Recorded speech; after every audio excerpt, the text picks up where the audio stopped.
এক্ষুনি একটা নিউজ দেখলাম, যে নিউজটা আমাকে সত্যি নাড়িয়ে রেখে দিয়েছে। আমি কমিউনিটি পোস্টও করেছি নিউজটা, যে কি জানা গেছে।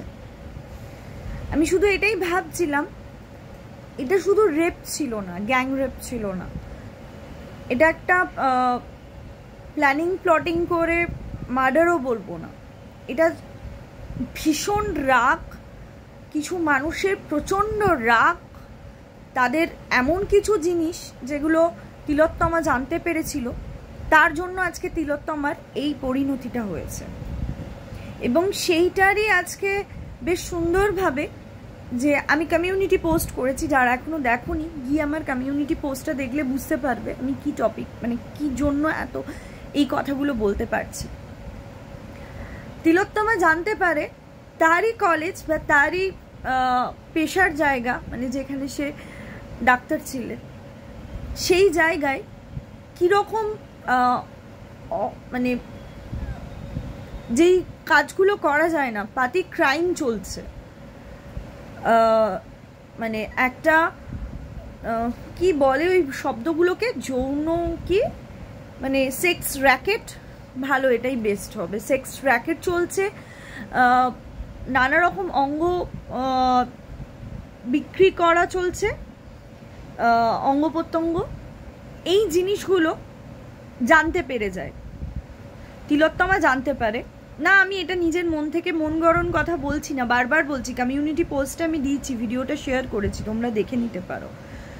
কোনো একজন স্যার বলছেন যে আরও অনেক আরজি করের স্টুডেন্টের থেকে এই খবরগুলো পাই, এবং সেখান থেকে সে কনফিডেন্স নিয়ে সে বলছে। এবং এর আগে তিলোত্তমার এই পরিণতি হওয়ার অনেক আগে থেকে বারংবার তার কাছে হাজারো মানে হয় না, মুখ বন্ধ করার জন্য অনেক রকমভাবে চেষ্টা করা হয়েছে। তার নতুন গাড়ি, যেটা সে নতুন একটা গাড়ি কিনেছিল, সেই গাড়ি ভেঙে দেওয়ার মতন এত বড়ভাবে তাকে থ্রেট করা হয়েছিল, যে তার গাড়ি পর্যন্ত ভেঙে তাকে থ্রেট করা হয়েছিল যে তুই থেমে যা, কিন্তু সে পারেনি।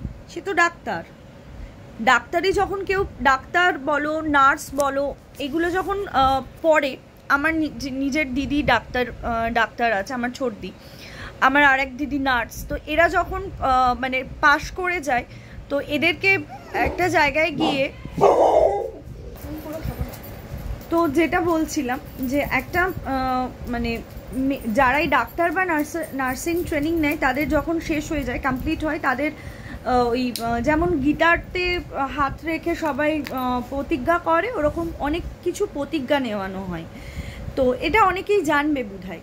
তো সেটাই, সেগুলো যখন করে, সবাই তো আর ফেকভাবে করে না, আর সবাই প্রতিবাদের না গর্জন সবার সমান হয় না, অনেকের লাইফ রিস্ক থাকে, যার জন্য হয়তো অনেক স্টুডেন্ট জেনেও অজানা থাকে। আজকে যখন জানতে পারছি যে তিলোত্তমা এইরকম একটা জিনিস, যেখানে সেক্স র্যাকেট চালানোর মতো নোংরা, অসামাজিক, অরাজনৈতিক কাজ করা হচ্ছে আরজি করের ভেতরে, মানে এরকমও দিন গেছে, অনেক সময় আমাদের অনেক বন্ধু বান্ধবদের অ্যাক্সিডেন্ট হয়েছে, রাত বিরেতে নিয়ে ছুটতে হয়েছে আরজি করে ফার্স্ট স্টেজে, সেখানে এরকম নোংরা একটা র্যাকেট চলতো বা চালানো হয়। চিন্তা করা যায়, স্টুডেন্টদের পাস করার জন্য টাকা নিত প্রিন্সিপাল, ভাবো একবার, কি মানে স্টুডেন্টদের কতটা খারাপ অবস্থা। আজকে আমার বাড়ির মেয়েরাও ডাক্তার হতে পারতো, ডাক্তারি পড়তে হয়তো আরজি করেই ভর্তি হতো, তাদের ওপর দিয়েও এরকমই যেত। আমার তোমার বাড়ির লোকরা নেই বলে, তাই বলে আমার তোমার মতন এরকম অনেক মানুষের বাড়ির মেয়েরা, ছেলেরা এখনো পড়ছে আরজি করে। চিন্তা করা যায় কি রকম, মানে একটা মেয়েকে গ্যাং রেপ বলো বা মার্ডার করা বলো, ডিফারেন্ট ইস্যু, একটা মেয়ের ওপর কতটা রাগ ক্রোধ থাকলে এই রকম অত্যাচার করে তাকে শেষ করে দেওয়া হয়। কি না মেয়েটা সত্যি জানতে পেরেছিল, সে প্রতিবাদ করে উঠেছিল, সে বারংবার প্রতিবাদ করেছে, তার জন্য তার গাড়ি ভেঙে দেওয়া, তাকে মানসিকভাবে নির্যাতন করা, মেন্টালি উইক করে দেওয়ার চেষ্টা, সে একজন যথেষ্ট ভালো ডাক্তার। তার প্রেসক্রিপশনের লেখা, তার পুরো ফুল প্রেসক্রিপশন আমরা অনেকে দেখে নিয়েছি যে তার কত সুন্দর লেখা প্রেসক্রিপশন। এমনকি মেয়েটি ফ্রিতে এরকম অনেক জায়গায় চ্যারিটি করতো, সে গিয়ে ফ্রিতে ডাক্তার মানে পেশেন্টদের দেখতো। তারা মানে এই আমি যে কমিউনিটিতে ইন্টারভিউটা শেয়ার করেছি সেখানে শুনতে পারবেন ওই ভদ্রলোক বলছেন ওনার বাড়ির যে মানে রান্নার বউ আছে সে পর্যন্ত তাদের পুরো ওই জোনের যারা যতজন মহিলা পুরুষ যতজনাই আছে তাদের এটা একটা খুব কষ্ট যে আর দিদি আসবেন আমাদের দেখতে।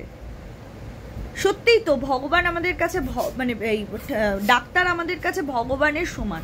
সত্যি বলছি মাথাটা মানে এত ঘেঁটে গেছে, মানে প্রথম দিন থেকে যখন থেকে শুনেছি না খালি একটাই জিনিস মনে হয়েছে, কেন এইভাবে, কেন এত নির্দয়ভাবে, কেন কারুর ভেতরে কোনো ফিলিংস নেই। আর এই রকম একটা বাজেভাবে মৃত্যুর মুখে ঠেলে দেওয়া একটা মানুষের পক্ষে, একটা পুরুষের পক্ষে নেক্সট টু ইম্পসিবল। সায়েন্স আছে, সায়েন্স কথা বলে, প্রতিবাদ করতে গেলেই এখনো চলছে এই জিনিসটা। যারা যারা প্রতিবাদ করে ফেসবুকে, ইউটিউবে, যেখানে সোশ্যাল মিডিয়ার যে কোনো জায়গায় যারা যেটা পোস্ট করছে, যেটা মনে হচ্ছে তাদের স্বার্থে আঘাত করতে পারে, তাদের সবাইকে লালবাজারে বারংবার ডাকা হচ্ছে। কোনো সেলিব্রিটি কাউকে কিচ্ছু বোঝা হচ্ছে না, কে পার্টি করে কে পার্টি করে না কিচ্ছু বোঝা হচ্ছে না, মুখ বন্ধ করার চেষ্টা চলছে। তিলোত্তমা থেকে শুরু হয়েছে, তিলোত্তমা যেই জিনিসটা বন্ধ করতে পারেনি, তিলোত্তমা নিঃশ্বাস ত্যাগ করতে রাজি ছিল কিন্তু নিজের প্রতিবাদ বন্ধ করতে সে রাজি ছিল না, যার জন্য তার নিঃশ্বাসটাই চলে গেল। ভাবতে পারো সে প্রতিবাদ করার জন্য এতটা ডেসপারেট ছিল যে তাকে প্রতিবাদ করতে হবে। না জানি কত মানুষ এই সেক্স র্যাকেটের মধ্যে পড়ে তাদেরকে দিবা রাত্রি কষ্ট পেতে হয়েছে, না জানি কত স্টুডেন্ট। কারণ এই ইন্টারভিউ থেকে শোনা যাচ্ছে এরকম অনেক স্টুডেন্টরা এই স্যারের কাছ থেকে মানে স্যারের কাছে এসে বলেছে যে প্রিন্সিপাল ছিল তার একটা স্যার আর স্টুডেন্টের যে বিহেভিয়ার থাকা দরকার এরকম কোনো বিহেভিয়ার পায়নি। আমাদের বাড়িতে বাবা মারা কি যে স্কুল কলেজ যেখানেই যাচ্ছে এটা ভেবে ছাড়ে যে আমাদের পর প্রথম শিক্ষাগুরু বা মানে শিক্ষাগুরু যারা হন তাদের কাছে সেফ ফিল করা যায়। সত্যিই কি আমরা সেফ? সত্যিই কি মানে একটা ডাক্তারের মতন মানুষ যাদেরকে ভগবানের আসনে বসানো হয় সেই ব্যক্তিরা এইভাবে স্টুডেন্টের ওপর কন্টিনিউ নোংরামি চালায়? চিন্তা করতে পারছো কতটা জঘন্যতম জায়গা? আমাদের টাকা থেকেই ওষুধ আসে, আমাদের টাকা থেকেই সরকার সমস্ত কিছু জিনিস হসপিটালে প্রোভাইড করতে পারে। একটা সরকারি হসপিটালে যে ডাক্তাররা রাতের পর রাত 36 ঘন্টা 42 ঘন্টা এরকম রাতের পর রাত জেগে ডিউটি দেয়, সারা দিন রাত পাগলের মতো ছুটে ছুটে ডিউটি দেয়, সেই ডাক্তারদের একটা বাথরুম করার জায়গা নেই, তাদের একটা ওয়াশরুম প্রপার নেই। যারা সরকারি হসপিটালে যাও তারা জানো পেশেন্টেরও মানে বাথরুমের জায়গা কত সুন্দর থাকে। কেন সেগুলো ইনভেস্ট করা হচ্ছে না?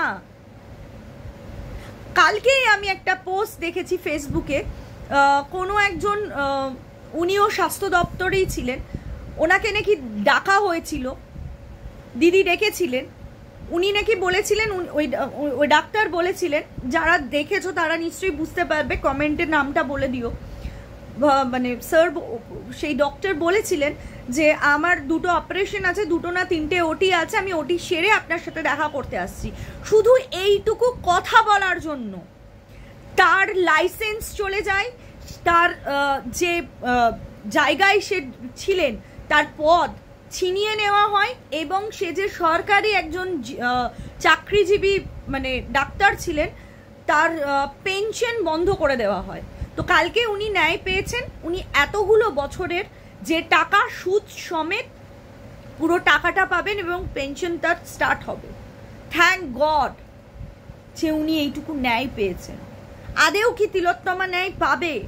তিলোত্তমা যে প্রতিবাদটা করতে গিয়ে তার নিঃশ্বাস ত্যাগ করতে হয়েছে, সেই প্রতিবাদটা জানি না কতদিন আমরা মনে রাখবো, কারণ টাইম সমস্ত কিছু মুছিয়ে দেয়, সময় সমস্ত কিছু ভুলিয়ে দেয়। না জানি কবে সমস্ত কিছু আমরা ভুলে গিয়ে আমরা আমাদের মতো লাইফে চলবো, আবার যে যার যা জুলুম করার তাই করবে। মনে হয় না যে আমরা আমাদের ভোটগুলো ভুল জায়গায় দিয়েছি। বিলিভ মি, আমি ভোট দিইনি, আমি মানে ভিডিও করেও বলেছিলাম। বিশ্বাস করো, আজকে আমার মনে হচ্ছে ভালো হয়েছে আমি ভোট দিইনি। আমাকে সবাই বলেছিল যে তুই ভোটটা দিলি না, তোর এটা মানে একটা নৈতিক তুই কেন দিলি না, তোর উচিত দেওয়া। আমার ইচ্ছেই করেনি, কারণ যেই রাজাই তার রাজত্বটা পায় সে তার অকাত দেখানো স্টার্ট করে দেয়। এটা ফ্যাক্ট। আমরা নর্মাল পাবলিক, দিন আনি দিন খাই, নিজেদের মতো চলি। হ্যাঁ, টাকা পয়সা যাদের আছে তারা নিজেদের মতো চলে, কিন্তু যাদের সত্যি টাকা পয়সা নেই, যারা সত্যি মানে দরিদ্র, মধ্যবিত্ত, দরিদ্র থেকেও নিচু স্তরে, তাদেরকে কত কষ্ট পেতে হয়। আজকে তিলোত্তমার বাবা মা তো অনেক স্বপ্ন নিয়ে মেয়েকে ডাক্তারি পড়িয়েছিল। আজকে তিলোত্তমার বাবা মায়ের তো অনেক স্বপ্ন ছিল মেয়েকে নিয়ে। কি হলো সেই স্বপ্ন? প্রতিবাদ করেছিল, এটাই তিলোত্তমার ভুল। সে প্রতিবাদ করেছিল, তার জন্য তাকে এইভাবে প্রাণ নিয়ে নিল।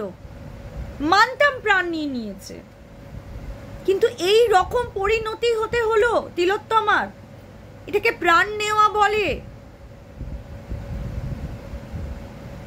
এই জন্যই তো ভাবছি যে একটা মেয়েকে এইভাবে প্রাণ নিয়েছে, সে চিৎকার করেনি, আশেপাশের কোনো লোক শুনতে পায়নি। এটা কি হতে পারে রাত্রিবেলায়, যেখানে শান্ত পরিবেশ থাকে, চারপাশ পুরো শান্ত, সেই সময় কেউ শুনতে পায়নি তিলোত্তমার চিৎকার? ভাবো, এইভাবে একটা মেয়েকে প্রাণ চলে গেল, কেউ নাকি শুনতে পায়নি। সবার মুখ ভয়। কিসের ভয়? এত কিসের ভয় সবার যে মুখ বন্ধ? আমরা পাবলিকরাই, আমাদের মাথার ওপর কে দাঁড়াবে তাদেরকে আমরা চুনি, মানে আমরা তাদের ভোট দিয়ে নিয়ে আসি। সো আমাদের হাতে সেই রাইটটা আছে। আজকে নেশা করা নিয়েই বলছি, বন্ধ করা উচিত নয় কি মদ খাওয়া? কারণ যেই ব্যক্তিকে ধরেছে সঞ্জয় বলে, সে মাথা ভর্তি নাকি মদ খেয়েছিল। একজন মাতাল, অন ডিউটি একজন মাতাল মদ খেয়ে, অন ডিউটি না অফ ডিউটি সেটাও আর মনে নেই, মনে রাখতেও চায় না। এই মদ যদি বন্ধ হয়ে যায়, মনে হয় না অনেক ক্রাইম অটোমেটিক বন্ধ হয়ে যাবে? উচিত মদ বন্ধ হয়ে যাওয়া। জানি অনেক টাকার হয়তো ধাক্কা হবে, কিন্তু খুব দরকার, সত্যি বলছি খুব দরকার। কারণ মানুষ সুস্থ ব্রেনে কোনো মানুষ এরকম অসুস্থময় কাজ করতে পারে না। পারে, অনেকেই পারে। এর আগেও কিছু ভয়েস রেকর্ডিং থেকে শুনেছিলাম যে আরজি করে নাকি কন্টিনিউ মেডিসিন, মানে ওই ড্রাগস সেটা বলা হয়, ওই ড্রাগসের ব্যবসা করা হয়, মানে এমন কিছু মেডিসিন যেগুলো থেকে নেশা করা যায়। এই জিনিসগুলো কি জানতেন না আরজি করের প্রিন্সিপাল, মানে প্রাক্তন প্রিন্সিপাল? তিনি কি জানতেন না? স্বাস্থ্যমন্ত্রী কি জানেন না যে তার আন্ডারে যেই জোনটা, সেই জোনে কি হচ্ছে? সত্যি বলছি, ভয়েস রাইজ করতে বাধ্য হলাম আমি। জানি না আমার এই ভিডিওটার পর কতটা কি হবে, জানি না আদেও আমি আর ভিডিও করব কিনা, জানি না আমার উপর কোনো প্রেশারাইজ আসবে কিনা, বাট আমার মনে হয় একটা মেয়ে যখন তার প্রাণটা দিয়ে দিল প্রতিবাদ করার জন্য, অ্যাটলিস্ট তার পাশে দাঁড়ানো আমাদের সকলের উচিত। তার জন্য একটা কেন, কতগুলো প্রাণ নেবে, নিক না, দেখি আমরাও দেখি কতগুলো প্রাণ নিতে পারে। সত্যি বলছি, কতগুলো প্রাণ ওরা নিতে পারে, কত জনের মুখ বন্ধ করতে পারে। আমরা যতজন সেদিন রাস্তায় নেমেছিলাম, ওই অত লক্ষ লোক যদি একসাথে গর্জায়, কত জনের মুখ বন্ধ করতে পারে। আমি তো বলবো আমার ভিডিও যারা দেখছো, যাদের 10 সাবস্ক্রাইবার আছে, 10 থেকে 10 লাখ সাবস্ক্রাইবারও যদি কারুর থাকে, প্রত্যেকে ভিডিও করো, প্রত্যেকে নিজের প্রতিবাদ নিজের অনলাইনে সোশ্যাল মিডিয়া থ্রু করো, ফেসবুক, ইউটিউব, ইনস্টাগ্রাম, যেখানে দেখছো তারা প্রতিটা মানুষ প্রতিবাদ করো।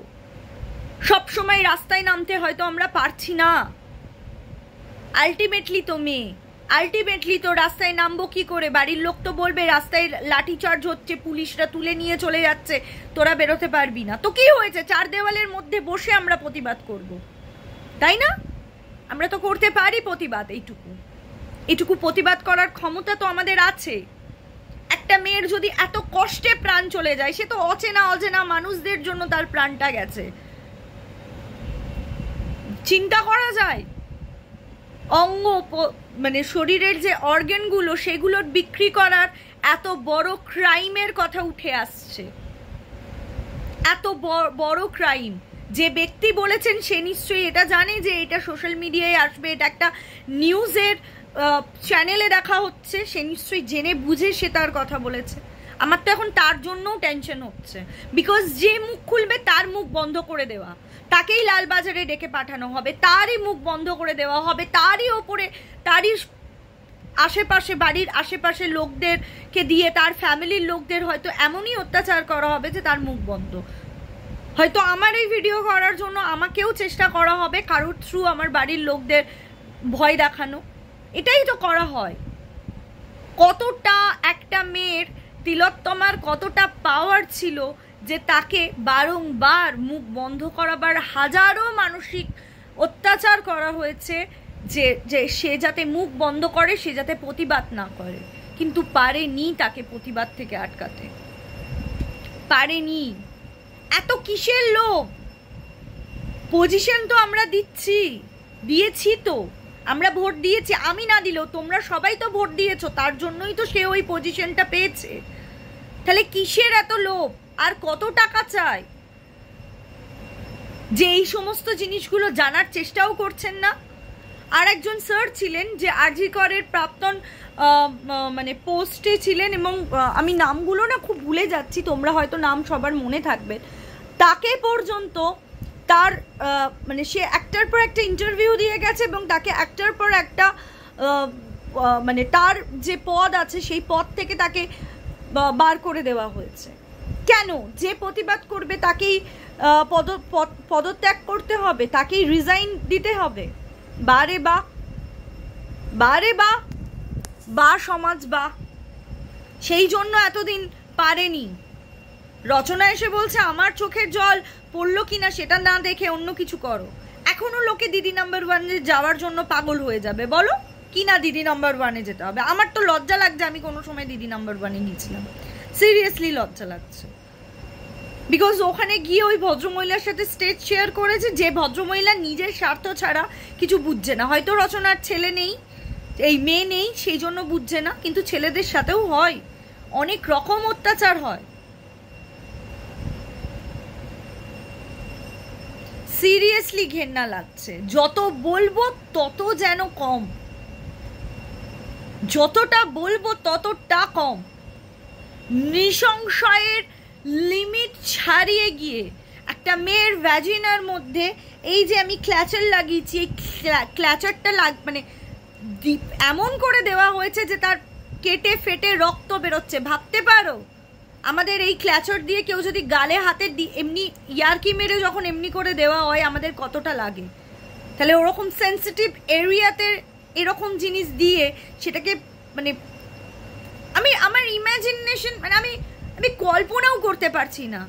আমি যাকে চিনি না, যার কথা শুনে আমি তুমি আমরা সবাই হয়তো আমরা কেউ ওকে চিনি না, এই কটা দিনে ওকে জানতে পেরেছি তিলোত্তমার ব্যাপারে, তাতে আমাদের এত কষ্ট হচ্ছে, রাতে ঘুম আসছে না, ঘুমালে দুঃস্বপ্ন দেখছি, ভয় পাচ্ছি। ভাবো তো, যেই মা বাবা ছোট থেকে তিলোত্তমাকে হাতে করে বড় করেছে, স্বপ্ন দেখিয়েছে মেয়ে বড় হয়ে ডাক্তার হবে, সেই স্বপ্ন যখন সত্যি হয়েছে তারপরে সেটা বাঁচার, সেই স্বপ্নটাকে মানে এনজয় করার মানে সার্ভিস দেওয়া। ডাক্তার তো ওনাদের লাইফে মানে এদের মানে প্রত্যেকটা ডাক্তারের জীবনে একটাই থাকে যে আমরা মানে সার্ভিস দেব, লোকের জন্য সেবা করব, পারলো না, চলে গেল শুধু প্রতিবাদ করতে গিয়ে, অন্যায়ের বিরুদ্ধে প্রতিবাদ করতে গিয়ে তিলোত্তমা প্রাণ হারালো। আর সেই তিলোত্তমার জন্য আমরা কি করছি? তিলোত্তমা তো হাজার হাজার লাখ লাখ মানুষের হয়ে প্রতিবাদ করতে গিয়েছিল। ভাবো একবার, তার জন্য আমরা প্রতিবাদ করব না? একটা ভিডিও বা কোনো একটা ভিডিওর স্টার্টিং এ একটু কিছু বলে দিয়ে অন্য ভিডিওতে চলে যাব? এতটা অমানবিক আমরা, এতটা সিরিয়াসলি?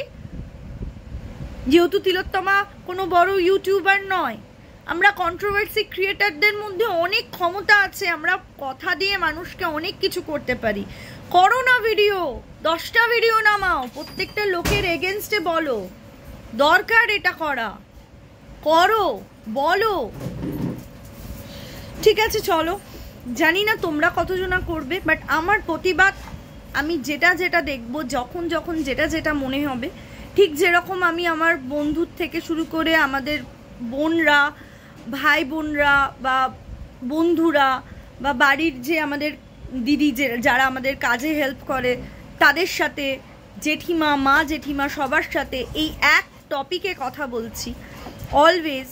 সেমভাবে আমি যতবার ভিডিও খুলবো আমি এই টপিকেই তোমাদের সাথে কথা বলার ইচ্ছা রাখবো। সবাই নিজেদের সেফ রাখো, ভালো রাখো, আর প্রতিবাদ করে যাও। জাস্টিস চাই, আমাদের বিচার চাই, শাস্তি চাই।